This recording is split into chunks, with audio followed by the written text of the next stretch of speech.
Hi people, and hello my chilling and carnage crew, it's the man and producer Iron from My Eyes Chili here, doing a 5-minute review of Nightwish's newest album, Yesterwynde. Wind? The English language can be hard sometimes, and of course these guys don't even speak it as their first language.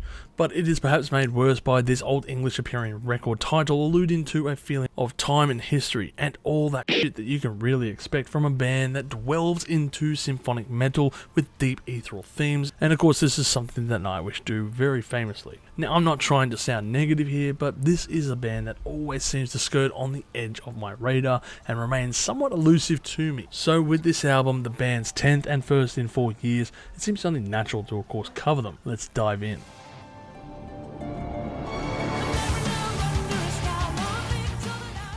I remember hearing Nightwish for the first time and being just absolutely transfixed. Metal can have female vocals and symphonies. It sounds like an odd mix for a predominantly male-dominated field, but the music works so well here and was so different to the usual bands that I was hearing for the first time, like Slipknot or System of a Down. It was still something that harkens to that thrash metal themes, but takes a much more melodic approach, and trust me, do I enjoy melody in metal. It is after all essential to almost all music. After listening to Once and Century Child for a while, I got over it and left the band in a stasis for a few years, but returned to them after a few decades when they did Endless Forms Most Beautiful, and Alarm is certainly one hell of a tune, but again I just let them go. As such, I have enjoyed their songs, and certainly some have been ingrained in my mind that I couldn't even stand to hear their albums really, just a few singles here and there. So it comes to this new album, and the first without longtime bassist and multi-instrumentalist Marco. So how do they sound? They sound just like how I remember the band to be. A larger-than-life orchestral arrangement backs the heavy-hitting riffs on the opening tune,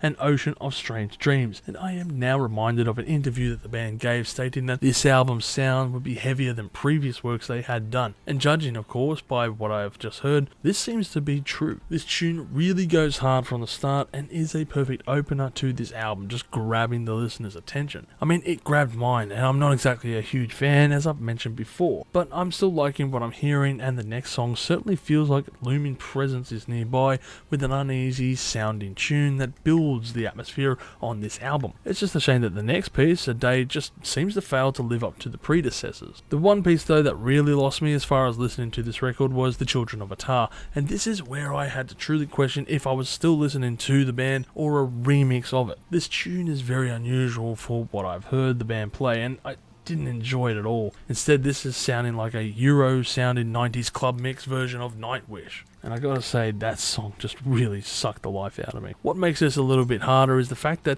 this song is in the middle of the record, and it really makes the next few tracks extremely difficult to listen to, and I started to feel a little indifferent for the remaining half of the album. It's almost like a rock is in my shoe, and it was just annoying me. And it's a shame really, because the following song is a really interesting piece that contains some really cool sections and intricate guitar work. It was cool to hear the band playing instead of the orchestral sections for a moment as they took center stage, even if this song isn't as heavy as what was previously heard, but it was still a worthy entry.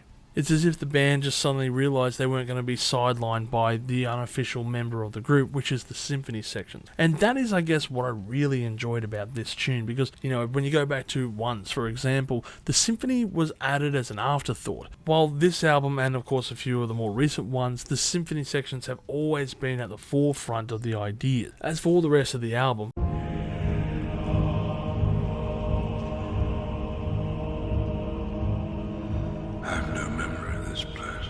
yeah, I don't really remember it or found it particularly interesting. It just plateaus after this tune and never regains the highs left earlier. Now, the main thing that I've gained from listening to this album is that I don't have the time or energy in my life to be listening to an hour-plus long concept record anymore, and this is especially true ever since I've become a father. I have tried many times to listen to this album in full, but for one reason or another, I just keep getting distracted and eventually have to put off this record. Hell, this review was even put out a couple of months after the fact, and I've really tried to absorb what the band had to offer me. However, I just have no chance to listen to this album from start to finish. And I'm telling you this right now because I want you to know my thought process as I go into rating this album, because I do enjoy concept albums, and this certainly seems like an interesting record, but I just don't think I will be revisiting this album anytime soon, with the exception to a few songs that have been mentioned. Overall, I'm going to give this album a score of 5.5 million chilies on the spicy scale, with my favourite tracks being An Ocean of Strange Time, Perfume of the Timeless, and Something Whispered Follow Me. I think Nightwish is going to remain elusive to me and the music that I listen to. This record did not win me over, but I will take an educated guess that the fans of the band will enjoy what they have on offer on this latest record. But for me,